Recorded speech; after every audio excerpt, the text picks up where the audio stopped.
daughter of the late Louise and Gracie Stebbins. She was raised in Minnesota.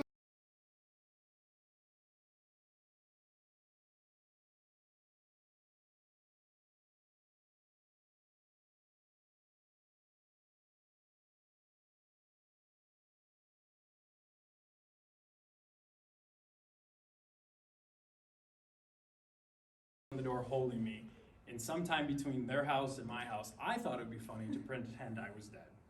And my mom answered this door, and her second husband was Pat, and I just remember laying there like thinking it is the funniest thing in the world. And she's like, Pat!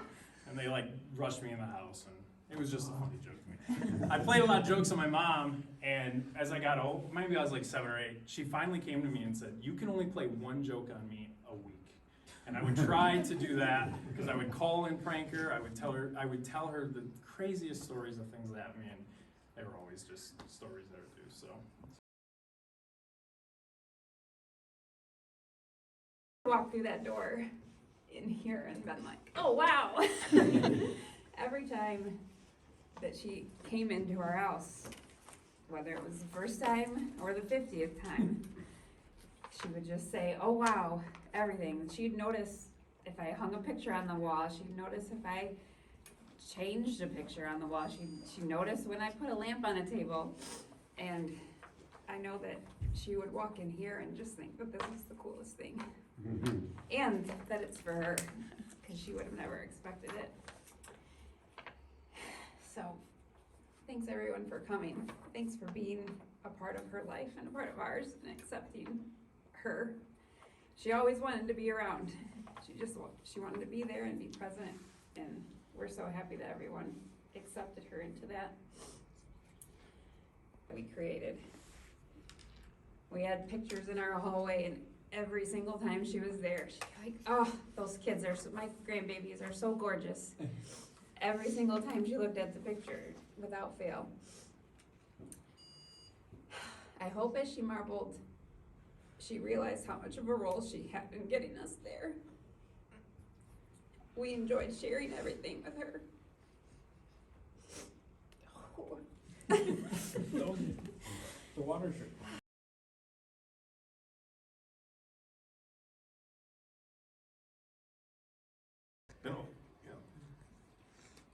She was always a mom, but she was so many other things growing up. My first memory, she was a hero. Yeah. Stop. You got this, bro. Supposed to be the strong one. My mom be like, don't cry. You can't cry. 6 years old, went to the store with mom. We're coming back. We're in the Chrysler Cordoba. Big old boat, brown. I'm in the front seat, and we didn't believe in seatbelts back then, so we just sit in the seat, and we take this big turn in the Power Revere, which is one of the trailer parks we lived in. And we take this big turn, and it's like real wide, and the door flung open. I didn't have a seatbelt on, so I start rolling out. She just like reaches over, grabs my foot, and pulls me back in. And I was like, I'm gone. It's like, man, you okay? You okay? I'm like, yeah. She's like, you better wear your seatbelt. We never talked about wearing seatbelts till that moment. And it was funny, growing up, I remember being in the back window, and laying on the floor, And then for some reason after that, we had to wear seatbelts. She didn't, but we had to. So she.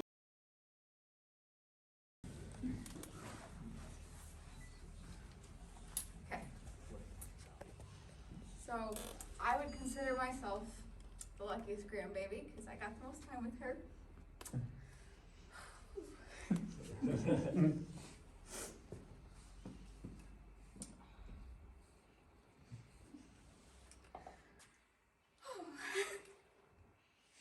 Yeah, that's good. That's what they said to me.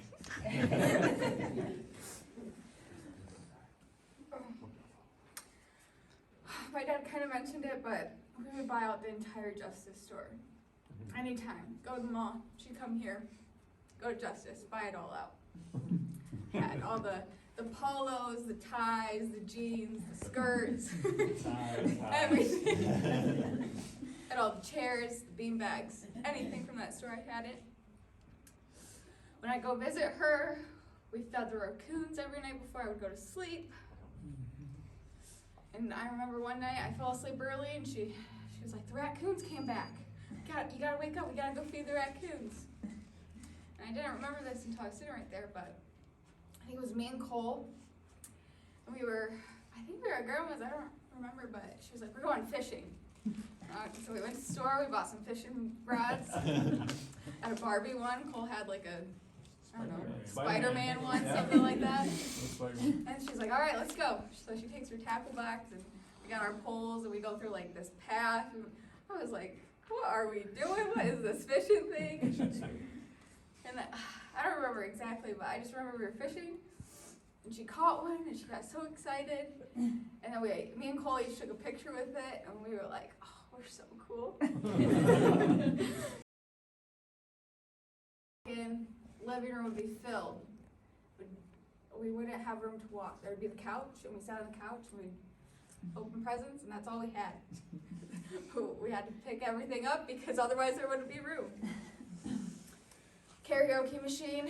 Oh, I was telling Dad, we would take that thing out, and I remember one time it was just me, I was staying, and Randy had gone to sleep, and I was singing so loud. And then the next morning, Grandma was like, you kept Randy up too late, we can't do the karaoke anymore, and I was so mad. I was like, I am singing, it's my song.